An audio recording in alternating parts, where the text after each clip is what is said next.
하나님께서 일하시는 또 하나님의 뜻이 성취되는 그런 하루가 되기를 원합니다. 이제 이번 오늘이 벌써 이제 크리스마스 바로 직전으로 지금 가고 있는데요. 이 연말에 계속해서 우리가 끝까지 주님을 의지하고 처음에 맞았던 그 마음 끝까지 정말 가야 될 줄을 믿습니다. 오늘 본문도 보면은 26장에서 다른 왕들과 같이 우시아도 훌륭한 왕이었지만 그 뒤에 끝에는 그가 타락하고 또 교만해지고 그리하여서 심지어는 병까지 들어서 나병 환자로 살아가는 그러한 삶을 살게 되었습니다.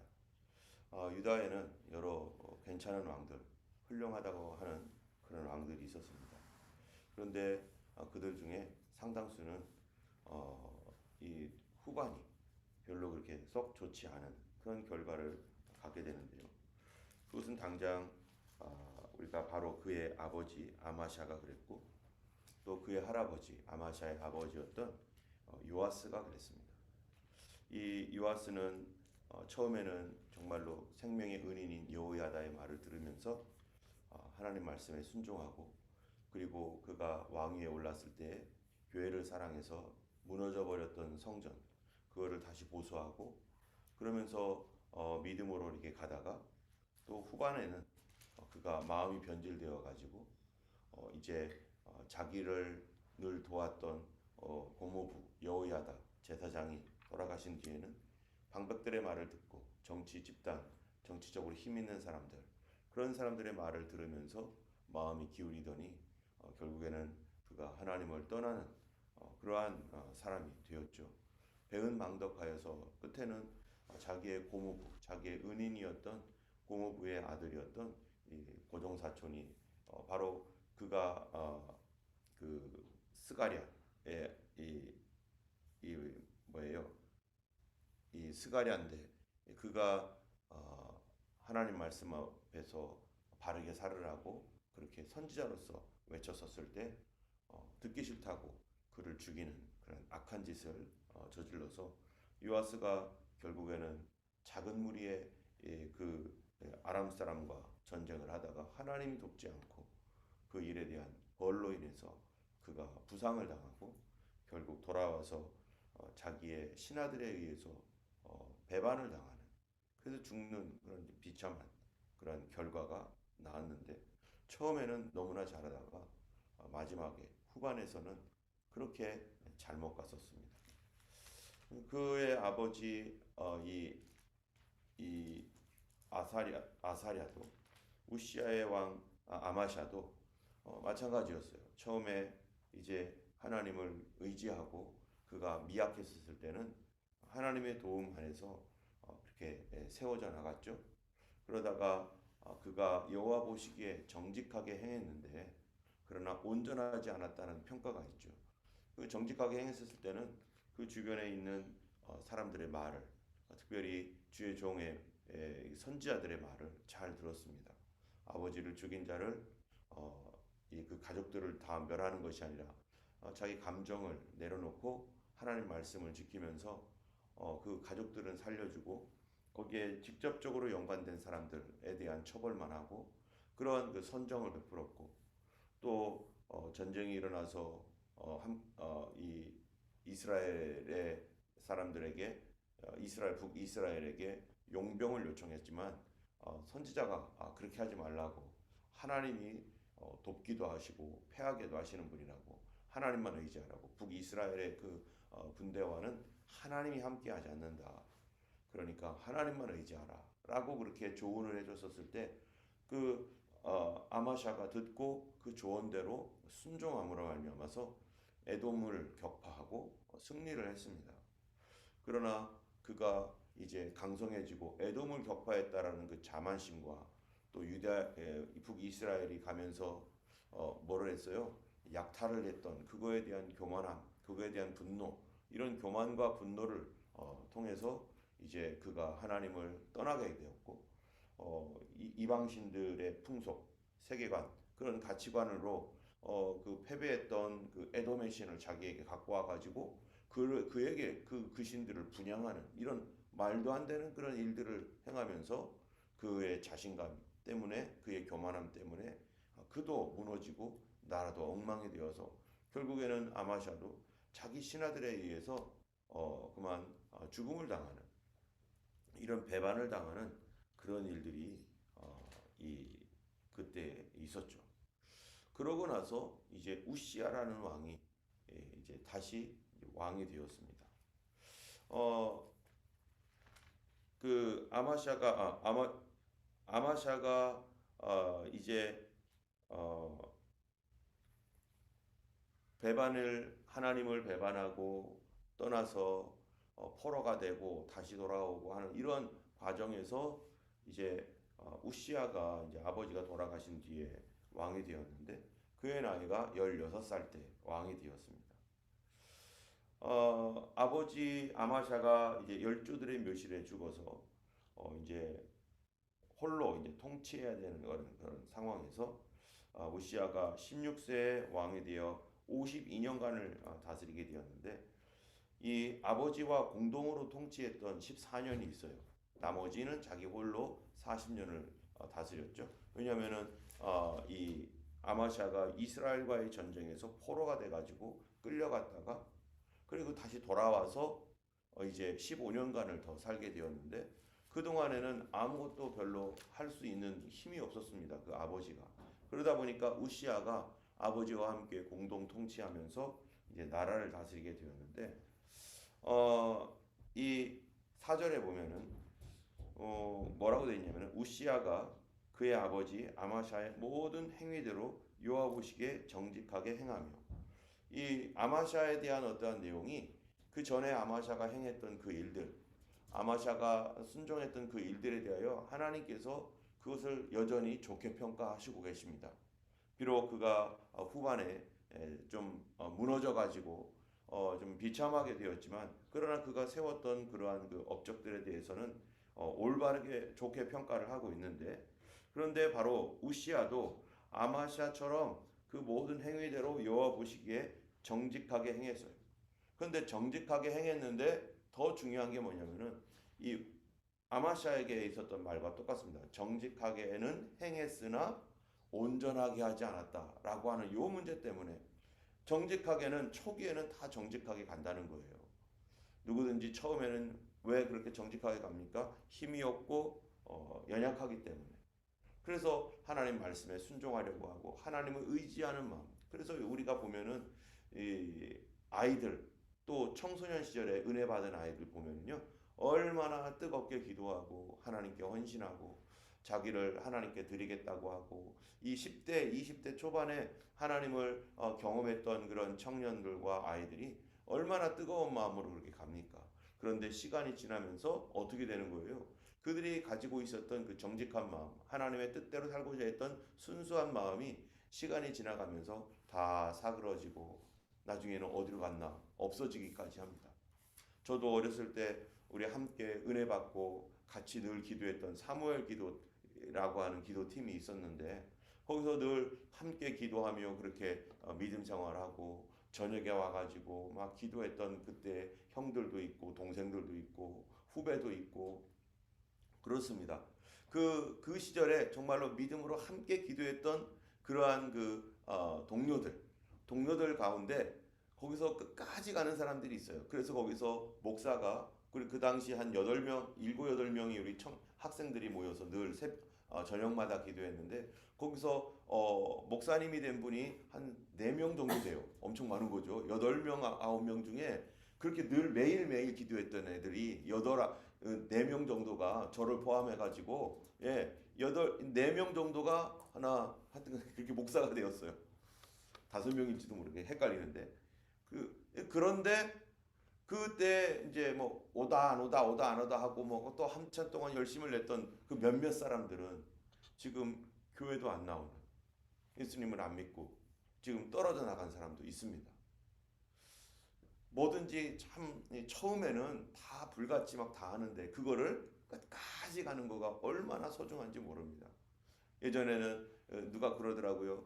20대 때만 해도 주님 이 세상을 바꿀 수 있게 해달라고 막 그렇게 막 기도하다가 또 시간이 지나서 30대, 40대로 가면은 뭐 내 주변을 바꾸게 해달라고. 또 시간이 지나면 우리 가정을 바꿀 수 있도록 해달라고. 점점 좀 축소되는 거죠. 그런 다음에 50대, 60대 가니까 어떻게 하는 거예요? 주님 날 좀 바꿔주세요. 나도 못 바꾸겠어요. 나도 나를 못 바꾸겠어요. 정말로 그 꿈이 부풀고 막 내가 부족하다는 것을 알고 그랬을 때 하나님의 은혜를 사모했을 때는 하나님의 능력이면 모든 걸 할 수 있다라고 하면서 막 그렇게 했던 나 자신들이, 그러나 시간이 지나가면서 가만히 보니까 세상은 둘째치고 나도 감당 못할 사람이라는 것을 알게 되는 거죠. 그럴 때 더 하나님을 의지하고 더 겸손하게 가야 되는데, 그런데 그것을 알지 못하고 거기에서 이 교만함으로 또 이 하나님을 떠나는 그런 사람들도 있었습니다. 어쨌든 이 우시아는요, 처음에는 하나님 앞에 정직하게 행했는데 그 정직하게 행한 그 원인이 뭐냐? 다른 사람들과 다 마찬가지였어요. 아버지도 그랬고 할아버지도 마찬가지였죠. 정직했던 이유가 뭐냐면은 5절에 이렇게 나와요. 하나님의 묵시를 밝히 아는 스가랴가 사는 날에 하나님을 찾았고 그가 여호와를 찾을 동안에는 하나님이 형통하게 하셨더라. 사실 우시아가 왕이 되었을 때 나라는 어수선했습니다. 이 북이스라엘과의 전쟁에서 아버지는 포로가 되었다가 다시 돌아오긴 했지만 여전히 그 이후에는 힘이 없어가지고 부서져 있던 예루살렘 성벽, 또 여러 가지 정말 국가의 여러 이 재정이나 이런 것들이요 좋지 않은 상태예요. 이런 이 좋지 않은 그러한 그 상태에서 하나님을 이 반역했던 그러한 그 이 사람들이 또 있고 그리고 아버지에 대항했던 그런 사람들도 있고 여러 가지 복잡한 그런 상황 속에서 16살짜리가 왕이 되었으니 뭐를 하겠어요. 이런 가운데서 나라가 어렵고 힘드니까 우시아가 이제 하나님의 말씀을 듣고 순종하려고 애를 쓰고 그 무너져 있던 그러한 나라를 다시 세우려고 애를 쓸 때 그 옆에서 스가랴라는 선지자가 돕고 있었습니다. 하나님을 경외하는 그 사람은 하나님의 묵시를 밝히 아는 사람이다. 그 얘기는 뭐예요? 하나님의 뜻을 전달해주고 하나님의 말씀대로 살아가도록 그 옆에서 조언을 해주는 그러한 좋은 스승님과 같은 그러한 그 선지자가 그 옆에 있었을 때 우시아는 하나님을 찾게 되었습니다. 하나님의 도움을 구하고 그러면서 하나님 앞에 나아갈 때 어떤 일들이 있었는가? 놀라운 일들이 많이 일어났는데 우시아는 자기 나라를 사랑하는 사람이었어요. 그래서 어떻게 하면 백성들을 도와줄까? 그리고 나라를 부강하게 할까?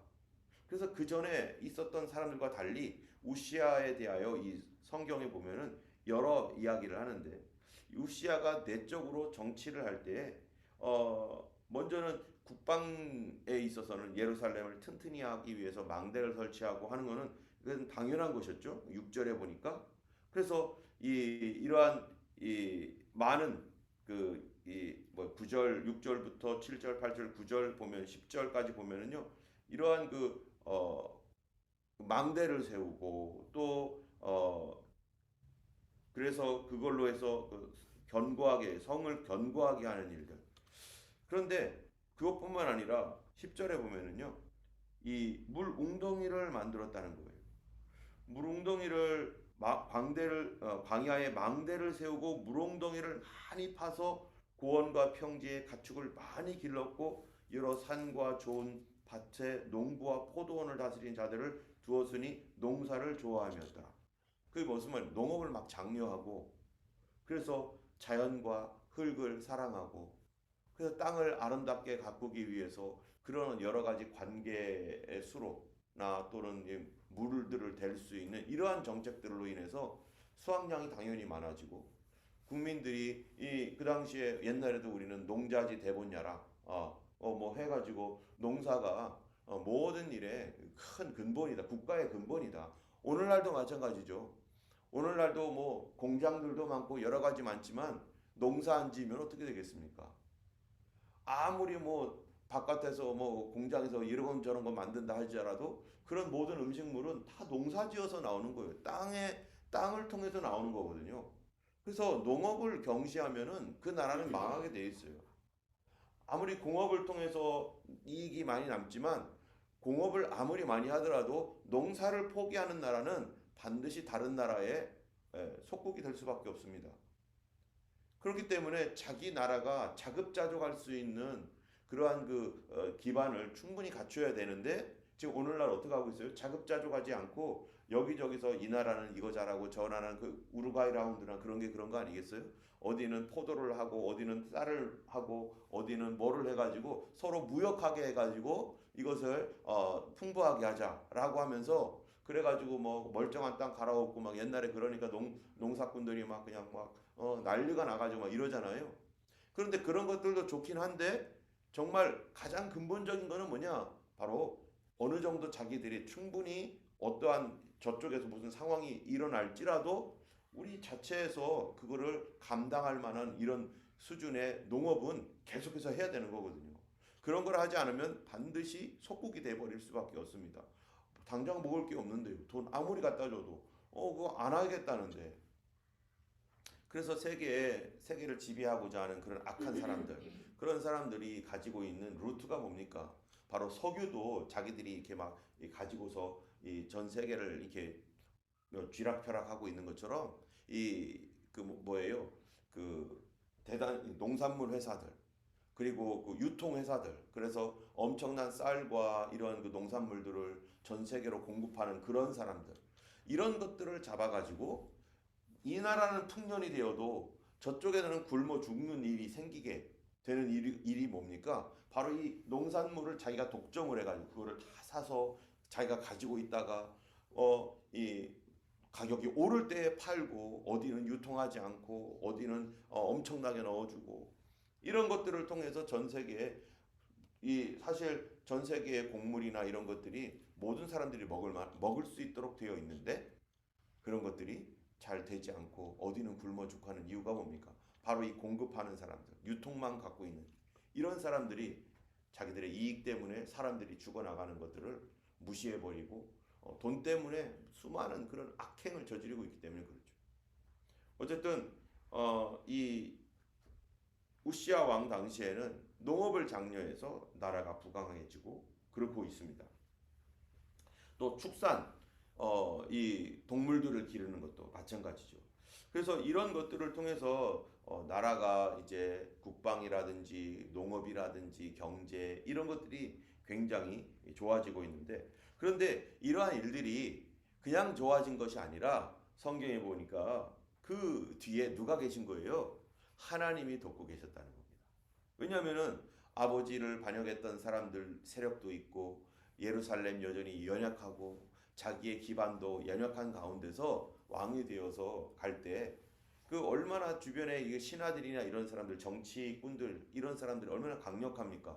그런데 그런 모든 것들을 극복하고 나라를 잘 다스릴 수 있었던 이유가 바로 이 스가랴 하나님의 묵시를 밝게 하는 스가랴의 조언을 듣고 하나님 말씀에 순종하며 하나님을 구하고 이 나라를 잘 다스릴 수 있도록 해달라고 초기에 솔로몬처럼 하나님 앞에 그렇게 구했을 때 15절 보면은 이 그의 이름이 멀리 퍼지면 애굽에까지 그의 이름이 퍼져서 막 유명하게 됐다는 거죠. 그 나라가 잘 사니까 그렇게 되었던 이유는 기이한 도우심을 얻어 강성하여 짐이었더라. 누구의 도우심을 받은 겁니까? 하나님의 기이한 도우심이라는 거예요. 놀라운 도우심. 하나님의 도우심이 없었으면 이런 모든 문제들을 극복할 수가 없었던 거죠.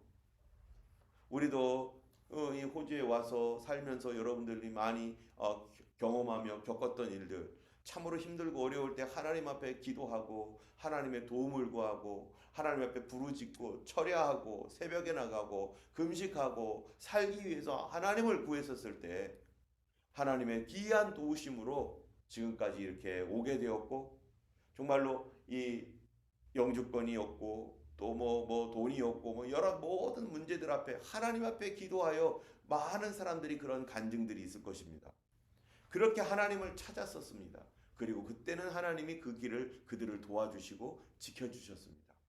그런데 그렇게 어려울 때는 하나님 찾다가 그렇게 어려울 때는 새벽에도 나와서 기도하고 그렇게 주님을 구하다가 살만하니까 주님을 떠나는, 살만하니까 하나님을 배반하는 그런 처음과 끝이 다른 그러한 사람들. 그게 바로 누굽니까? 바로 우리들이죠. 모든 사람들이 다 예외가 될 수가 없다는 거예요. 아무도. 그렇기 때문에 그때에 자기 자신을 지키는 것이 너무나 중요합니다. 16절에 보니까 이제 우시아의 문제가 생기는데요. 그가 강성하여짐에 그의 마음이 교만하여 악을 행하여. 그가 교만하고 악을 행했다는 거예요. 근데 그 악이 뭡니까? 그가 교만했던 증거가 뭡니까? 그의 하나님 여호와께 범죄하되 곧 여호와의 성전에 들어가서 향단에 분향하려 한지라.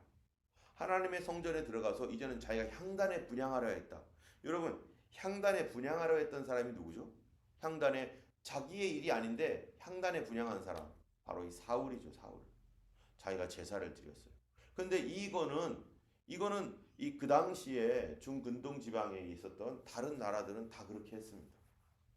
자기들의 왕이 자기 믿는 신이 있잖아요. 그럼 그들도 제사장이 있죠. 그런데 그 믿는 신 앞에 자기가 가가지고 분향하는 거를 막 늘 이렇게 해왔던 거죠. 왕이. 그런데 이스라엘은 달라요. 이스라엘 그거 하나님 앞에 하지 못하게 했습니다. 제사장만 하게 한 거예요. 여러분 이게 뭡니까? 만약에 왕이 그 분향까지 다 한다면 왕은 뭐가 되는 거죠? 왕은요 제사장이면서 왕이에요. 모든 종교적인 것과 그리고 정치적인 모든 것들을 그 사람 홀로 갖고 있는 거예요. 그럼 이 사람이 이렇게 저렇게 하면요 나라가 이리 갔다 저리 갔다 이러죠. 근데 하나님은 그걸 딱 분리시켜 놨어요. 사람은 그거를 하나 되게 하고 싶어 하는 거죠. 모든 왕들은 자기가 꼭대기가 되어서 이 제사장이고 뭐고 다 자기 밑에서 내가 최고가 되기를 원하는 거고, 자기가 하나님께 직통 계시를 받기를 원하는 거고, 자기가 오늘날부터 하나님께 직통 계시를 받으면 여러분이 수요일 성경 공부 들으신 분 알 거예요. 어떻게 되는지. 자기가 하나님이 되는 그 순간이 옵니다. 내가 하나님께 직통 계시를 받았으니까 내 말 다 들어야 돼. 나는 하나님이야. 나는 하나님의 명령과 말을 갖고 있는 그 사람이야. 그러니까 내 말은 곧 하나님의 말씀이야 하면서 그 얘기는 슬쩍 자기를 하나님화 시켜버리는, 왕이 그렇게 된다는 거예요. 왕이 제사장직까지 다 가지고서 이렇게 하면요 그때부터는 왕은 타락하게 되는데 우시아가 그 마음을 딱 가져버렸습니다. 우리도 다른 나라처럼 하나님께 왕이 멋지게 한번 분양하는 거 어떠냐? 이 나라 이렇게 강성해졌다. 내가 잘 해가지고 내가 관계수로라든지 농업을 장려하고 축산업 장려하고 망대를 쌓고 해서 우리나라 이렇게 잘 된 거 다 내 업적이다. 이런 식으로 나가기 시작한 거죠. 그러다 보니까 이제는 자기가 이제 하나님이 되는, 자기가 제사장이 되는 그러한 길까지 걸어가서 이 신앙적인 것까지도 자기가 다 관장하겠다. 내가 최고가 되겠다. 내가 누가 되겠다는 거예요? 하나님이 되겠다. 여러분 사람이 열심히 있고 백성들을 사랑하고 하는 거 다 좋은데, 그런데 열심히요 지나친 열심은 어디로 갑니까? 교만으로 갑니다. 열심히 있는 사람들 참 훌륭하고 존중하고 그분들 때문에 이렇게 교회가 왕성해지고 나라가 풍성해지고 막 이러는데, 그것이 어떤 수위를 넘어가 버리면 그 열심이 고난을 넘어가서 그렇게 넘어가 버리면 그 전에 했던 모든 것을 다 무너뜨리고 하지 않으니만 못하는 그런 결과가 나오는. 예전에 제가 있었던 교회에서 목사님이 너무너무 참 좋아했던 목사님이 계셨는데 그렇게 사랑을 받으니까 이분이 열심히 특심이었어요. 그렇게 사랑을 받으니까 결국에 어떻게 됐느냐, 담임 목사님이 해야 할 일까지도 자기가 다 해버렸어요. 나중에는 담임 목사님이 상처를 받고 마음이 아파가지고 자식처럼 사랑했거든요. 그 교회 출신이었기 때문에. 근데 뭐를 할 때마다 목사님이 원했던 그런 수준이 있는데, 근데 그거를 담임 목사님이 하는 수준으로 해버리니까 워낙 훌륭하시고 똑똑하신 분이긴 했는데, 그러니까 그것이 관계가 어려워지더라. 관계가 어려워지고 결국에는 목사님이 저한테 막 하소연을 하는 막 이러면서, 어쨌든 그래서 늘 모자란 게 차라리 낫다. 넘치는 것보다 조금 모자라는 게 낫다. 그래서 어떤 부분들은 이 우리 교회도 차라리 모자라는 게 나은 것이 감사한 거죠. 그러니까 우리 교회가 필요한 모든 것들이 다 있고 우리 삶에 필요한 모든 것들이 다 공급해서 출렁출렁 충만하게 넘치면 어떻겠어요? 나는 마음 편하고 좋겠지만 내 마음이 교만해지고 내 마음이 하나님 앞에서 하나님조차도 넘어가려고 하는 그런 교만함이 우리 안에 있다면 그러면은 차라리 그것 때문에 내가 범죄한다면은 우리 교회가 그것 때문에 다른 교회보다 우리는 뭐 대단해 뭐 이런 생각을 한다면은 안 하는 것이 차라리 낫습니다. 그래서 늘 부족한 상태에서 하나님 이거 이만큼 부족해요. 주님 저것도 저만큼 부족해요. 그게 뭐예요? 하나님의 사랑이고 그게 차라리 하나님의 은혜인 거죠. 부족한 게 하나님의 은혜인 거죠. 내가 원하는 대로 다 된다. 위험해질 수 있습니다. 상당히 위험한 상태가 될 겁니다. 차라리 지금도 여전히 부족해서 힘들 때 하나님 도와주세요. 하나님 함께 해주세요. 저는 저의 이런 모습 때문에 참 힘듭니다. 주님 저는 이런 것들이 아직도 못합니다. 라고 하면서 하나님을 의지해야 되는데 하나님을 의지하는 믿음이 떠나가는 그 순간 내가 하나님이 되는 거죠. 아마샤가요. 왜 이렇게 됐느냐? 스가랴가 5절에 보니까 스가랴가 사는 날까지는 하나님을 찾았다는 거예요. 그 얘기는 뭡니까? 아마샤가 스가랴의 도움을 받고 있었다는 거죠. 내가 부족해서 내가 연약해서 스가랴가 조언해주고 도와주고 그렇게 했을 때는 자기의 부족함을 알았었을 때는 하나님을 찾으면서 우리 부족해 이러고 있는데 스가랴가 돌아가신다. 이제 내가 다 할 수 있어. 내가 왕이야. 나에게 더 이상 조언할 사람 필요 없어. 나는 경험도 풍부하고 나는 이제는 필요한 것 다 있어. 내가 이제는 다 늘 거야. 이러는 순간부터 교만해진 거죠. 여러분 이 요아스 정말 죽음에서 건져준 여호야다가 사는 날 동안에 요아스가 어떻게 했습니까? 요아스의 말을 들으며 그의 조언을 받고 그가 선정을 베풀어서 정말 하나님 말씀대로 살고 하나님을 구했습니다. 근데 그 고모부 요아스가 죽은 다음에 곧바로 여호야다죠. 여호야다가 죽은 다음에 요아스가 어떻게 합니까? 곧바로 변해서 방백들의 말을 듣고 하나님을 떠나버리는 거예요. 이제는 됐다 하고서 아마샤도 마찬가지였어요. 아마샤도 선지자의 말을 들을 때에는 그가 하나님의 길로 바르게 갔는데 선지자가 이제는 더 이상 선지자의 말을 듣지 않고 오히려 선지자를 감옥에 가두는 그런 일들을 했을 때 그는 하나님으로부터 멀어지게 되었고 더 이상 누구도 나에게 조언하지 마. 누구도 나한테 이래라 저래라 하지 마. 라고 하는 수준까지 딱 가버리니까 제사장들이 그 일을 했는데 제사장들이나 선지자들이 그 일을 했는데 귀를 막아버렸어요. 제사장이 아무리 얘기해도 안 들어요. 주의 종이 얘기해도 안 들어요. 그러면 더 이상 그 사람은 가능성이 별로 없는 겁니다. 끝입니다. 귀를 다시 열을 때까지 그 사람은 교만 속에 빠져 있는 거고 누구의 말도 안 듣습니다. 이 우시아도 마찬가지였어요. 스가랴까지는 들었어요. 그런데 그 다음에 선지자가 없었습니까? 당연히 선지자 있죠. 제사장이 없었습니까? 제사장이 있죠. 제사장이 여기서 자기가 분향하라고 할 때 제사장이 그렇게 하시면 안 됩니다. 왕이시여 이거는 당신이 하실 일이 아닙니다. 라고 제사장이 딱 조언을 하니까 뭐라고 합니까? 분노를 일으킵니다. 아니 네가 뭔데 하면서 분노를 일으키는 거예요. 왜 못하게 하느냐고. 그 순간 어떻게 됐어요? 우시아의 이마에 문둥병이 발하기 시작하더니 온몸에 문둥병자가 되어서 결국에는 별궁에서 갇혀서 지내는 신세가 되었고 그 순간에 그렇게 지금까지 잘 해오다가 자기가 하나님이 되고자 하는 마음 교만함이 팍 들어가니까 마치 몸에 이 뭐예요? 곰팡이가 그 영혼의 곰팡이가 쓸듯이 몸에 문둥병이가 쫙 번져서 그가 그렇게 후회하면서 살게 된 것이죠. 우리가 정말로 지금 2023년 이제 며칠 남지 않은 12월밖에 남지 않은 상황입니다. 정말 이 한 해 처음 시작할 때 말씀 잡고 시작을 했고 하나님의 말씀 뽑아가지고 이 말씀 보면서 1년 동안 어떤 분들은 이 말씀 늘 보며 이 말씀 인도해 주세요. 이 말씀대로 되게 해주세요. 이 말씀을 지키게 해주세요 하면서 쫓아온 분도 있고요. 어떤 분들은 뭐 그러거나 말거나 하면서 그러다가 처음에는 우리랑 같이 왔다가 어느 날 사라진 분도 계십니다. 처음에는 우리랑 함께 예수를 믿었는데 하나님 나라 갔을 때는 그분 안 오실 분도 있는 거 아니겠어요? 누구나 처음에는 다 잘합니다. 다 열심히 합니다. 그런데 끝까지 가는 사람들, 이런 사람들은 정말 존중해주고 존경해줘야 되는 거죠. 정말 저도 지금 이렇게 보면은 정말 끝까지 잘 갔으면 좋겠다. 나 뭐 세상을 바꾸고 이거보다도 정말 끝까지 잘 뛰어서 하나님 앞에 정말 처음 가졌던 마음 변치 않고 끝까지 하나님만 의지하며 부족한 가운데서 그냥 살고 싶습니다. 연약한 가운데서 그냥 살고 싶습니다. 주님, 내가 강성해지면 오히려 하나님을 떠날까 두렵습니다.